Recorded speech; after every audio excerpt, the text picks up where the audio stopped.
மகளே, பல தடைகள், பல இன்னல்களை தாண்டி கருப்பு படம் எப்ப ரிலீஸ் ஆகும், ஏது ரிலீஸ் ஆகும்ன்ற மாதிரி இருந்தது. நேத்து அந்த படம் ரிலீஸ் ஆச்சு. நேத்தே நம்ம ஷோக்கு போக வேண்டியது மிஸ் ஆயிட்டு, இன்னைக்கு அந்த ஷோக்கு போனோம். ஷோக்கு போன உடனே படம் வேற மாதிரி. நான் போன ஷோக்கே வந்து பாத்தீங்கன்னா இன்னைக்கு மதிய ஷோ தான் போனேன். 2:30 மணி ஷோ. அந்த ஷோக்கே தியேட்டர் அந்த அளவுக்கு கூட்டம் வழியுது. அந்த அளவுக்கு முழு கூட்டமா, அதுவும் எங்க ஏரியா தியேட்டர்லாம் ஃபுல்லா வருது. ரேரான கேஸ். ஆனா அந்த அளவுக்கு மக்கள் வந்து பாக்குறாங்கன்னும் போது அந்த படத்துக்கான ரெஸ்பான்ஸ் நல்லாவே கிரியேட் ஆயிருக்குதுன்றது தியேட்டர்லயே நம்மளால பார்க்க முடிச்சு. சரி, படம் நல்லா இருக்கா இல்லையா, அதுக்கு பதில் சொல்லு அப்படின்னு நிறைய பேர் கேட்பீங்க. அந்த விஷயத்தை பத்தி நம்ம டீட்டெயிலா டிஸ்கஸ் பண்ண போறோம். சேனலுக்கு புதுசா இருந்தீங்கன்னா மறக்காம சப்ஸ்கிரைப் பண்ணிருங்க. வீடியோக்கு ஒரு லைக்கும் ஐப்பும் கண்டிப்பா கொடுத்துடணும். ஃபேஸ்புக்ல ஃபாலோ பண்ணாதவங்களும் சரி, யூடியூப்ல சப்ஸ்கிரைப் பண்ணாதவங்களும் சரி, 2 பேருமே அதை பண்ணிட்டு வீடியோவை பார்த்தா எனக்கு ரொம்ப யூஸ்ஃபுல்லா இருக்கும். மறந்துடாதீங்க மக்களே, மறந்துடாதீங்க. இப்போ கண்டென்ட்டுக்குள்ள போயிடலாம். இந்த படத்தோட ஸ்டோரி அப்படின்னு பாத்தீங்கன்னா, ஒரு பக்கம் கோர்ட்டுங்க. அந்த கோர்ட்ல வந்து பாத்தீங்கன்னா உங்களுக்கு ஒரு பிரச்சனைகள்லாம் இருக்கும்.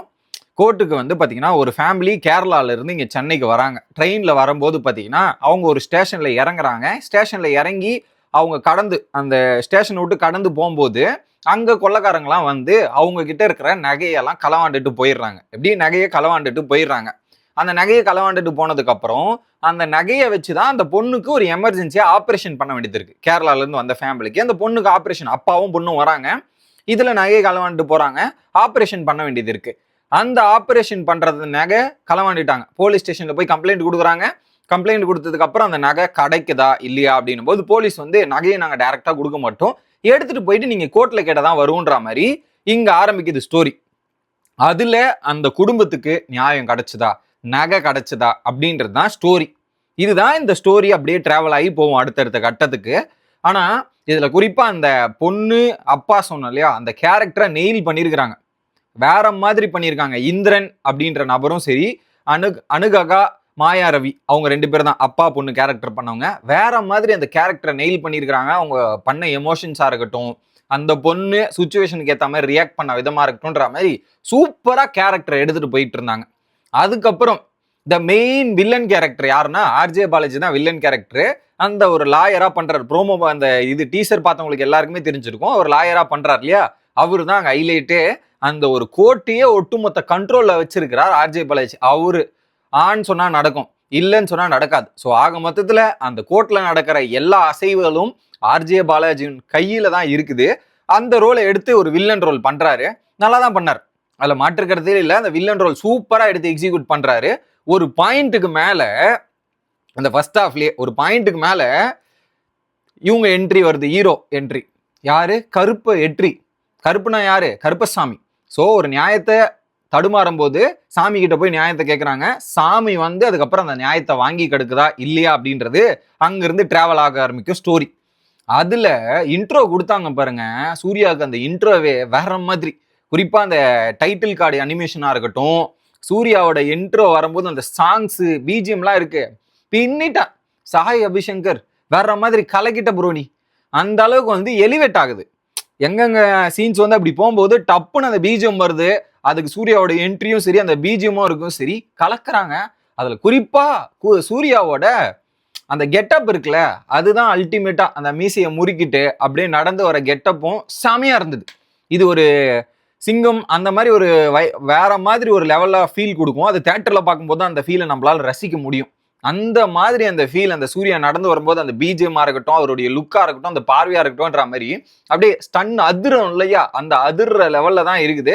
செமையா இருக்காங்க. லுக் வைஸும் சரி, அந்த சாங் வைஸும் சரி, எல்லாமே பர்ஃபெக்டா ஒர்க் அவுட் ஆயிருக்கு. பர்ஃபெக்டா ஒர்க் அவுட் ஆயிட்டு இருக்கு. ஓகே. ஆனா அதுல குறிப்பா அந்த கோர்ட் சீன்லயுமே அழகா அந்த கோர்ட்ல வந்து எல்லா பீப்புளும் இருக்கிற மாதிரியே பண்ணியிருந்தாங்க. ஏன்னா அந்த லெவல் பண்றது கஷ்டம். ஒரு இடத்துல ஒரு கோர்ட் இருக்கும், இன்னொரு இடத்துக்கு இன்னொரு கோர்ட் வரும்போது அந்த இடத்துலயுமே அந்த ஆட்களை வந்து குறைச்சு காட்டக்கூடாது. கோர்ட்னா எப்படி பிஸியா இருக்கணுமோ அந்த பிஸியா இருக்கணும்ன்ற மாதிரி சீக்வன்ஸ் அவங்க அப்படியே மெயின்டைன் பண்ணியிருக்கிறாங்க. That was fantastic. இதுல குறிப்பா சூர்யாவுக்கு எலிவேட் பண்ற அளவுக்கு சூர்யாவோட முன்னாடி படங்கள்லாம் இருக்கும் இல்லையா, அந்தந்த சின்ன சின்ன மூமெண்ட்டை எடுத்துன்னு வந்து அந்த படத்துல கிரியேட் பண்ணதா இருக்கட்டும், அதுக்கேற்ற மாதிரி பிஜிஎம்லாம் போட்டு அதை ஸ்கோர் பண்ணதா இருக்கட்டும்ன்ற மாதிரி ஒரு கம்ப்ளீட் வாட்ச் ஃபிலிமா இருக்கும். சூர்யா ஃபேன்ஸா நீங்க போய் பார்த்தீங்கன்னா கொண்டாடுவாங்க, என்ஜாய் பண்ணுவாங்க. அந்த மாதிரி சீன்ஸ்லாம் சூர்யாவை சின்ன சின்ன ஹைலைட் பண்ற சீன்ஸ் எல்லாமே இருக்குது. அதுல அந்த தர்பூஸ் மேட்ரு நம்ம இதுல பார்த்துருப்போம். அந்த மாதிரி எல்லாமே ஹைலைட்டா இருந்தது. ஆனா அந்த தர்பூஸ் எங்க போச்சு? அந்த சீனு மட்டும் எனக்கு பார்த்தா மாதிரியே தெரியல, ஞாபகம் வரல தியேட்டர்ல. மற்ற சீன்ஸ் எல்லாம் சூப்பரா இருந்துச்சு. இதுல ஃபர்ஸ்ட் ஹாஃப் பொறுத்தவரையும் செமையா எடுத்துட்டு போய் எலிவேட் பண்ணி தான் முடிச்சிருப்பாங்க. செமையா இருக்கும். படம் ஸ்லோ ஆகிற மாதிரிலாம் இல்லை.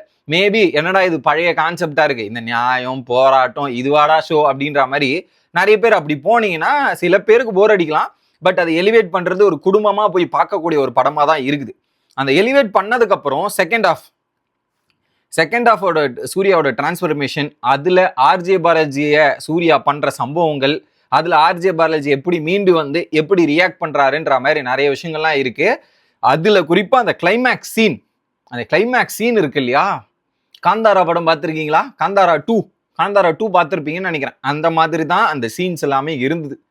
வேற மாதிரி இல்லை, சூர்யா செமையா பண்ணியிருக்கிறாருங்க. அந்த சீக்வன்ஸை பொறுத்தவரையும் பிரம்மாதம். அந்த சீன் வந்து கடைசி கிளைமேக்ஸ் சீன் வந்து அதிருது. அந்த மாதிரி ஒரு ரெஸ்பான்ஸ் தான். மேபி அதை இன்னும் கொஞ்சம் பெட்டரா பண்ணிருக்கலாம் நிறைய பேர் ஃபீல் பண்ணுவாங்க. பட் அதுவே சூப்பரா இருந்திருக்குது. ஆனா அதுல குறிப்பா ஒரு சாங் சீக்வன்ஸ் வரும்.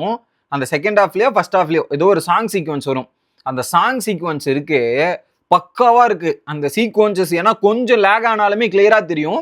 அதுக்கு அவங்க பேக்ரவுண்ட் ஒர்க் பண்ணதா இருக்கட்டும், விஷுவலைஸ் பண்ணதா இருக்கட்டும், அதை கரெக்டா செட் பண்ணி ஒரு கோயில்ல தான் அந்த சாங் வரும். அந்த சாங் செமையா எலிவேட் பண்ணியிருக்கிறாங்க. சூர்யாவும் பயங்கரமா ஸ்டெப்பு போட்டிருக்காரு. அந்த சாங்லாம் வரும்போது தியேட்டரு கொந்தளிக்கிற அளவுக்கு போயிருக்குது. அந்த மாதிரி ஒரு இதுதான். சூர்யா ரொம்ப நாள் கழிச்சு ஒரு மாசான படம் கொடுத்துருக்காரு. அவர் வேற மாதிரி ஒரு கம்பேக்கா இருக்கும் சூர்யாவுக்கு. இன்னொரு பக்கம் வில்லன் ரோல ஆர்ஜே பாலாஜி எவ்வளவு பண்ண முடியுமோ அந்த அளவுக்கு பண்ணியிருக்கிறாரு. இன்னும் வேற ஏதாவது மெயின் கேரக்டர் மெயினான ஒரு ஆளா போட்டிருந்தா இன்னும் பயங்கர எலிவேட் ஆயிருக்குமோ அப்படின்ற மாதிரி யோசிக்கலாம். பட் ஓகே, ஆர்ஜே பாலாஜியுமே நல்லா தான் பண்ணியிருக்கிறார். நடுவுல த்ரிஷா வந்து இன்னொரு லாயர், அது சூர்யாவுக்கு ஹெல்ப் பண்ற ஒருத்தவங்களா வருவாங்க. அதுல சூர்யா த்ரிஷா இவங்க 2 பேருக்குள்ள இருக்கிற சீன்ஸுமே நல்லா இருக்கு. ஓகே, அதை தாண்டி ஒரு ஃபேமிலியா அந்த படத்தை போய் பாக்குறீங்கன்னா கண்டிப்பா எல்லாருமே போய் வாட்ச் பண்ற படம் தான். எல்லாருமே பயங்கரமா கொண்டாடுற படங்க தான். சின்ன குழந்தைங்கலேருந்து நீங்க எல்லாருமே போய் பார்த்தீங்கன்னா கண்டிப்பா ஒரு வாட்சலாங்க ஒரு ஃபிலிமா இருக்கும். போர் அடிக்குதுரா அப்படின்ற மாதிரி நீங்க ஃபீல் பண்ண மாட்டீங்க. எனக்கு பர்சனலா போர்லாம் அடிக்கல.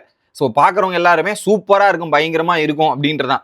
மேபி அவங்க டிராபேக்குன்னு சொல்ற ஒரு விஷயம் என்னடா இது நியாயம் கேட்கறது, இந்த ஒரு பாயிண்ட்டை மட்டும் தான் அவங்க எலிவேட் பண்ணி சொல்லுவாங்க. மற்றபடி அந்த எலிவேட் பண்ணதா இருக்கட்டும் எல்லாமே பக்கா. குறிப்பா நட்ராஜ், அவருக்கு ஒரு வில்லன் ரோல் கொடுத்தா எப்படி பண்ணுவாரு, நீ சொல்லவா வேணும். அதை அழகா அவருடைய எமோஷன்ஸ் ஃபேஸ்ல காமிச்சதா இருக்கட்டும், அதை ஷோகேஸ் பண்ண விதமா இருக்கட்டும் அப்படின்ற மாதிரி வேற மாதிரி பண்ணியிருக்கிறாரு. இத்தனை நாள் நியூஸு எல்லா லைவ் ரிசல்ட் வருமா வராதான்ற மாதிரி எல்லாரும் தேர்தலை பார்த்துட்டு இருந்தவங்க எல்லாருக்கும் இப்போ ஒரு படத்தை போய் பார்த்தீங்கன்னா ஒரு ரிலாக்ஸேஷன் கிடைக்கும், பயங்கர என்ஜாய்மெண்ட் கிடைக்கும். சூர்யாவோட ஒரு மிகப்பெரிய ஒரு கலெக்ஷன் படமா இந்த படம் வர்றதுக்கான வாய்ப்புகள் பிரகாசமா தெரியுது. ஏன்னா அந்த அளவுக்கு நான் எங்க ஊரு தியேட்டரே அவ்வளவு கூட்டத்தை நான் பார்க்கல. அந்த அளவுக்கு கூட்டம் கூடுதுன்னா அப்போ அது படம் வேற மாதிரி ஒரு ரீச் ஆயிருக்குது, எலிவேட் ஆயிருக்குது, எல்லாமே கரெக்டா ஒர்க் அவுட் ஆயிருக்குது அப்படின்றது தான் நான் சொல்லணும். இதுல தேவையில்லாத எதுவுமே இந்த குறிப்பா இந்த த்ரிஷா இவங்களுக்கு லவ் சீக்வன்ஸோ அந்த மாதிரிலாம் கிடையாது.